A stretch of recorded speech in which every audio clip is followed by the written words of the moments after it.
welcome to the 3 6 Radio. We're thrilled to have you on our show. We'll start with your writing career. What made you want to write children's fiction in the first place? Well, I basically don't like writing about romance, so writing for adults. Adults need kissing. That's kind of the rule. And kissing is very boring, so I prefer explosions and death, and kids love that. That's basically why I write for children mostly, because I kind of just write for me, and apparently that's childish. What's the biggest barrier to getting young people to love reading? I don't know. I think it's what you're used to.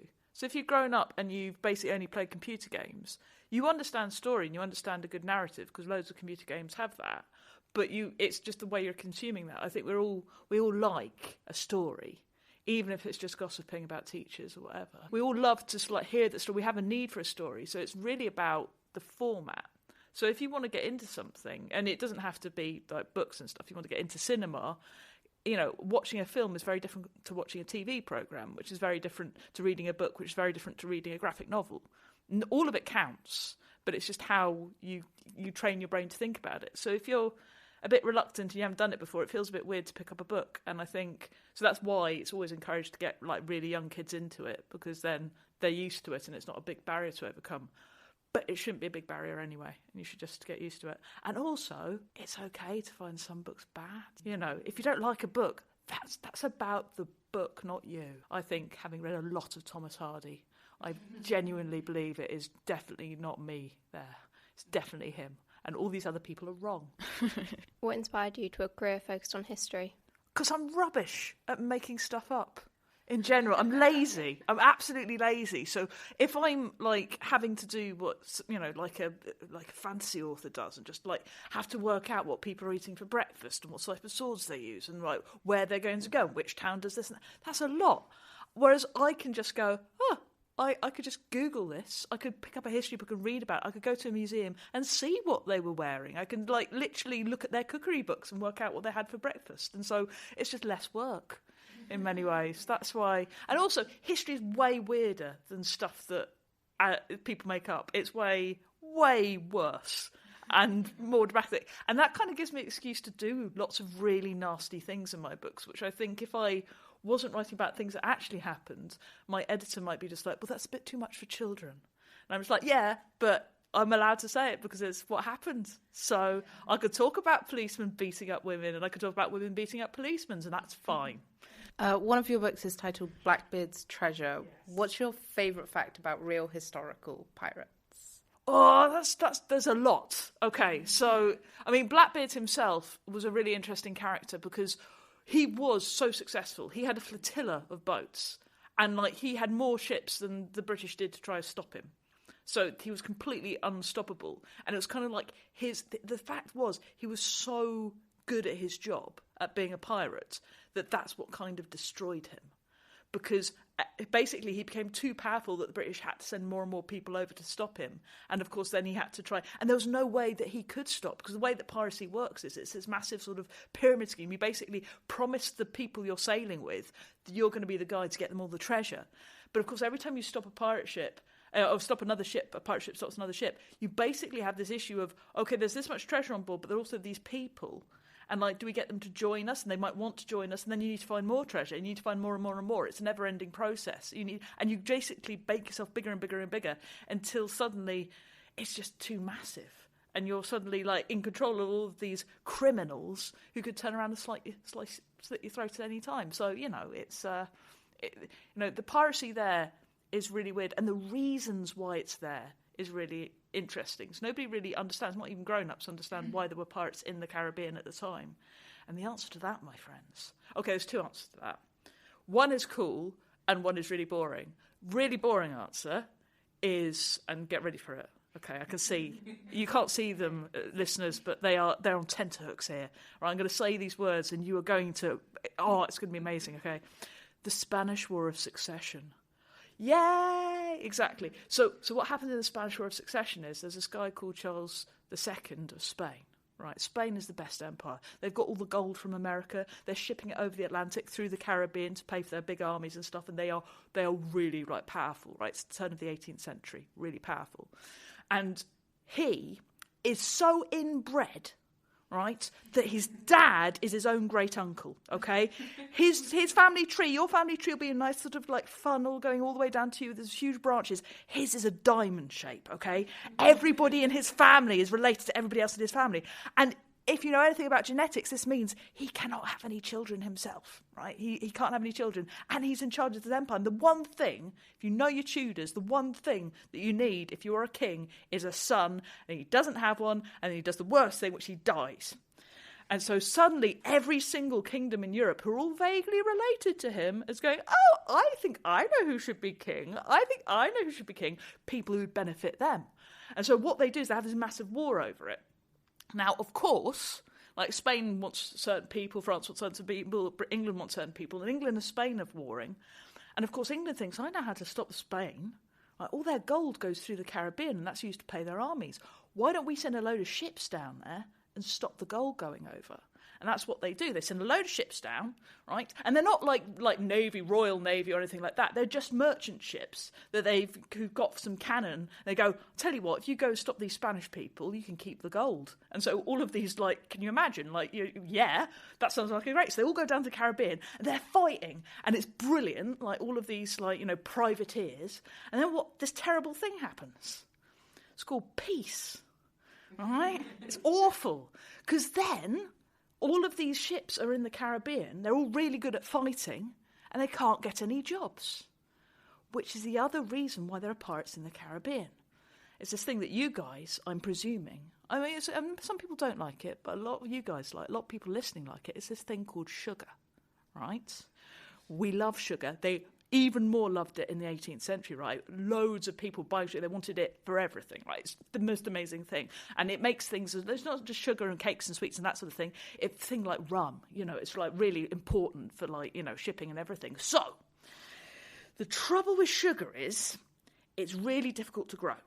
It's like a 2-year process. It's like a grass, like the grass you get on your lawn, except it grows like 3 meters high. And it takes 2 years to grow. And you need a large amount of land. It's a large amount of investment. And this is the worst thing about it. It takes 24 to 48 hours to cut and process into sugar. And you can't stop.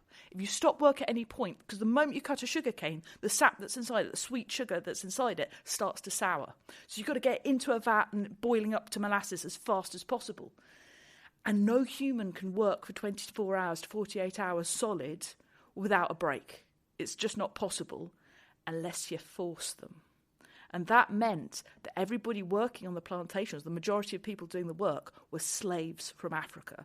So the British and the Spanish and the Portuguese and the Dutch got slaves from Africa. They bought them. They transported them over to the Caribbean and made them do really dangerous jobs and basically worked them to death making sugar. But people were making a lot of money. So they thought, this is absolutely fine because people were horrible back then. We're still horrible guys, but they were horrible back then. But this meant, at the end of the Spanish War of Succession, you had a load of people in the Caribbean who don't have any employment because they were privateers in the war, and they can't get back home because that costs money to get back home, and they can't get a job to pay for it because all the jobs are being done by slaves.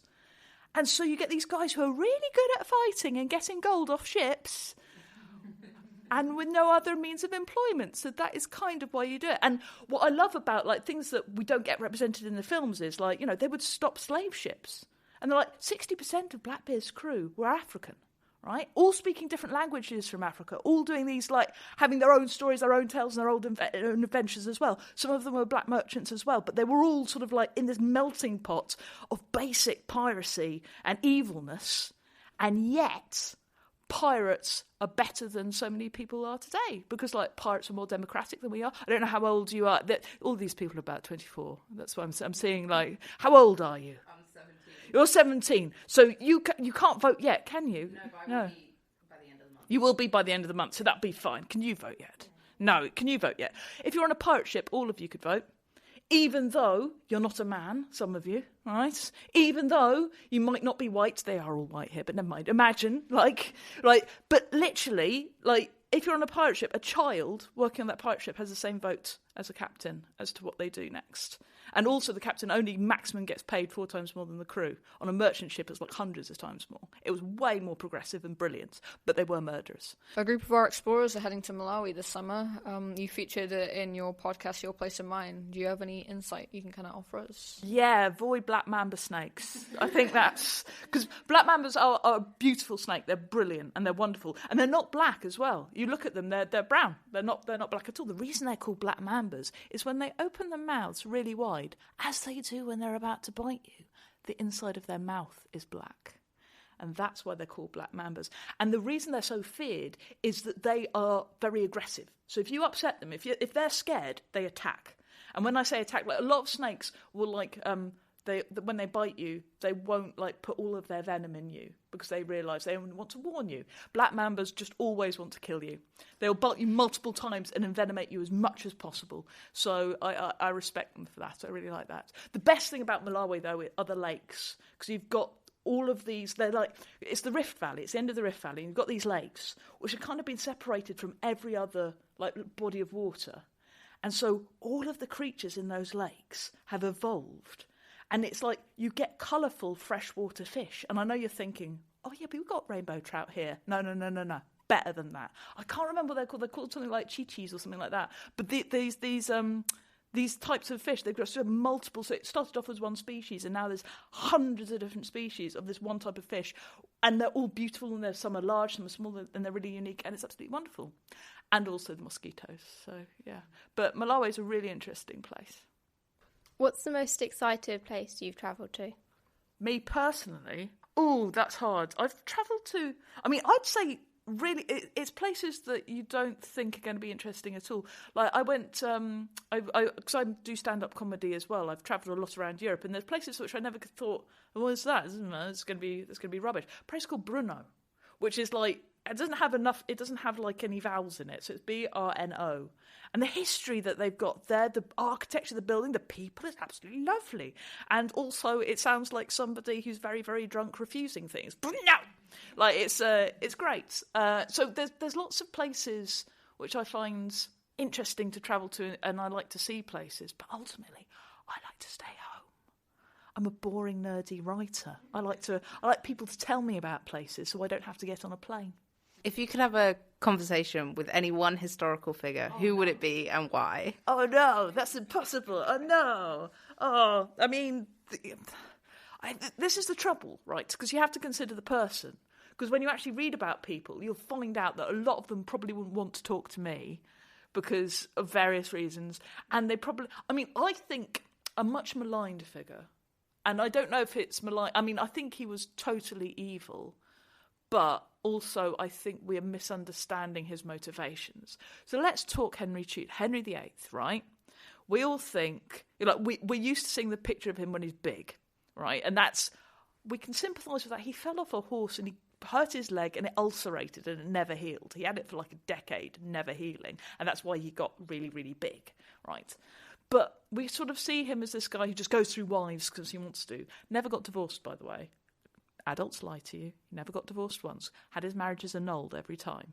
He technically didn't execute 2 of his wives either because they weren't his wives because he annulled it first. So really, it's only sort of James Seymour who died and Catherine of Aragon. No, she was annulled. So anyway, doesn't matter. Point is that he was what anybody would consider up until his mid-30s.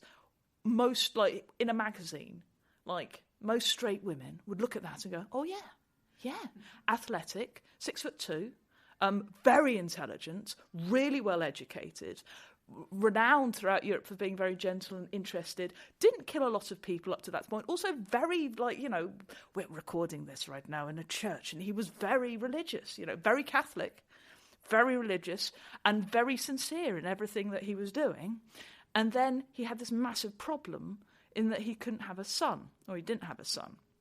And that is a massive issue, mainly because his dad fought in a war, right? The entire country was ripped apart. The Wars of the Roses, Battle of Bosworth Field, A Horse, My Kingdom for a Horse. That was bad. Loads of people died. And his dad got on the throne. And then he had, Arthur, who died. And then he had Henry, who became the king. But he knows that all of his dad's old enemies are still circling.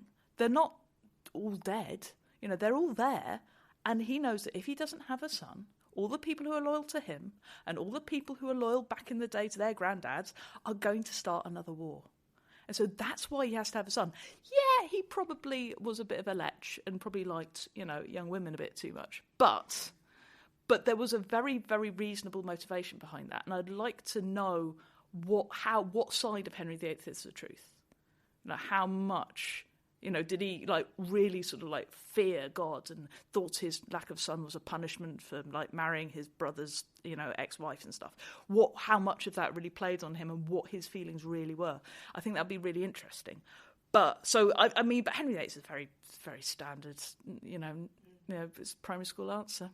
So I'm going to say Edith Garrett because she taught the suffragettes how to beat up police officers. I think that's... I wrote about her and I'd love to meet her, even though she was tiny. So you presented shows for BBC Radio 4 on a wide range of topics. Can you give us any tips for presenting on the radio? Yeah, it's really annoying because this is the trouble. It's also the truth with any sort of performance, and that is that the more you try, the worse it is. And it's about gaining, that confidence you don't have in yourself, right? What you got to do is you got to work at something so you get a bit confident at it, and you think, I know all the tips and tricks of how to do this. I know to maintain eye contact, and I know how to speak to this part of the room or talk to this interviewer and give them this, get the answer out of this person. But actually, you've got to rely on your natural ability to do that. Having learnt the skills, you've then got to kind of forget them. It's like if you're an actor, you've got to kind of be this person and then forget it and then be in the room and have a chat and be really present. And that is really hard because in your head you're going, I'm being paid to just sit and chat. That's not right. I should do a lot of work. But the more work you do, the less good it'll be. And it's weird. It's backwards. It's cheating, and yet it requires more skill than you realise. And yeah, I don't have anything other than do a lot of it. So if you want to do something, do a lot of it. If you want to be a footballer, play a lot of football. If you want to be a violinist, play the violin a lot. If you want to interview people, talk to a lot of people, watch a lot of interviews, learn. It's quite, practice. Where do you find inspiration? History. I literally find weird stories about stuff and go, you what? I'm writing a book at the moment. I say I'm writing. I've written it. I've handed it in, and they've got the edit. I've seen the cover of it. It's very exciting. But they'll be out in January, and that's about ancient Egypt. And I basically did that because I found out that in 1200 BCE, so that is 3,000 years ago, they had archaeologists looking at pyramids because they were already over 1,000 years old, and they wanted to find out more about them. So, exactly. So I was like, interesting. So they had tomb raiding Egyptians. I think I can do this. I think this would be a good story. And look at the religion and what they thought they were doing and if they thought they would be cursed and that sort of thing. So, yeah, no, so that's the sort of thing. I'll find a little thing that just piques my interest. And that's also the thing. My advice, if you're interested in something, trust that. Because it might be that you are really weird and nobody else that you know is interested in it at all. But there is enough people on this planet now that you will find the other people like you. And if you're good at making the thing that you like, your weird, pizza topping industry, I don't know what you want, all right? Or your weird obsession with a certain type of brachiosaur. Whatever it is, you will find people who want that. And that's the wonderful thing about the internet now. People will find you. So it's a really good idea to trust your instincts, go, no, this is interesting, work out why it's interesting for you, and then generate it yourself because you'll find your audience. One of your books is called Explorers and Milkshakes. Yes. We are explorers. Nice. What's your favourite milkshake? Ooh, interesting. Okay. Back when I was in Bristol, I was at university in Bristol, and in Bristol there was I don't think it's probably still there, but there was a milkshake parlour, and they did fish food milkshake. So exactly, look at your face, exactly, but it's better than you think. It's so much better than you think. So they got Ben & Jerry's fish food, they made a milkshake out of that, and then, and I don't know how they did this, they got the actual chocolate little fish, and they put those in their hole. oh yeah. That was responsible. After discovering that, I realised I never need a six-pack. There is no need. This is better than looking slim. This is great. But yeah. Should we talk a bit about your stand-up comedy now? If you like, why not? What's the worst gig you've ever done? Oh, there's so many. I think largely, I did do a gig in Edinburgh to a man and a dog. That's, very difficult to make a dog laugh, I'll tell you that. Hyenas, no problem, but dogs, yeah. And if they heckle, you have to put them down. But so I've had a lot of gigs where I think the worst gigs that you have are the gigs where you're in your own head a lot and you're thinking, I've got to say this bit of material because that's the most important thing I have to do, and it's not. When you're out on stage, you're talking to people, the most important thing is that conversation that you're having with them. And it's the best conversation ever because nobody's talking back to you. So you can just domineer it and just be like, yeah, me. And then a load of people will laugh and go, yeah, you. And you're just like, I know. It's really good fun stand-up, but it is quite unnerving. And particularly when you begin, it's very scary. That's totally normal. It's like I say, more practice. And then suddenly you find that it's a lot easier to talk to 500 people than it is to talk to like one. Because, well, think about it logically. If you've got an audience of 500 people out there, and they're all there and they're all looking at you, if you get 20% of them to laugh at you, that's 100 people laughing and enjoying themselves. 100 people laughing sounds like a lot. Okay, so most of the audience could hate you and it still sounds great, right? One-on-one, you've got to have 100% accuracy. Otherwise you're failing, and that's hard. So I would encourage you to not worry about the size of crowds, even though every single instinct in your body is to run off stage and scream. But and also they want you to have a good time as well, because they want to have a good time. And if they're not having a good time, remind them of that fact. Josh told us that if he could perform anywhere in the world, it would be at the end of his street. What about you? Where would your dream stand-up comedy venue be? Because it's the travel. He hates the travel. This is the thing when you sort of ask me, where's exciting places you have been? I'm just thinking, my house. Because it's a lot of travel when you're doing stand-up, because you're going absolutely anywhere. I think there are really good rooms of stand-up comedy. And there's a paper that was done back in 1985. And it was a paper, Alex Horn from, what's it called, Taskmaster. He had a whole little show on this back in 2002, I think. And that's all, about this paper. And it's all about the ultimate, room that you want to do stand-up comedy in. And they'd worked out the ceiling height, and they'd worked out the distance between people. They worked out the temperature.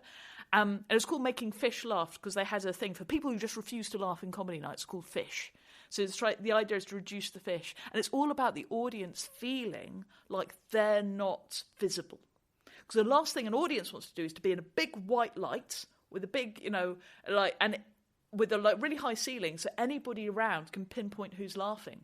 Because if you laugh at a joke and you're sat next to your boss or your mum and it's a naughty joke, and you're thinking, I don't want them to know I know about that sort of. Oh no, it's really embarrassing to laugh. So you might make a face and you might look like you're smiling, but you're not going to. You don't want to be the only person laughing in a room. So if you put everybody in the darkness, and lower the ceiling, so it's really hard to tell who's laughing because the laughter is echoing off the roof, then everybody's much more likely to laugh and have a good time.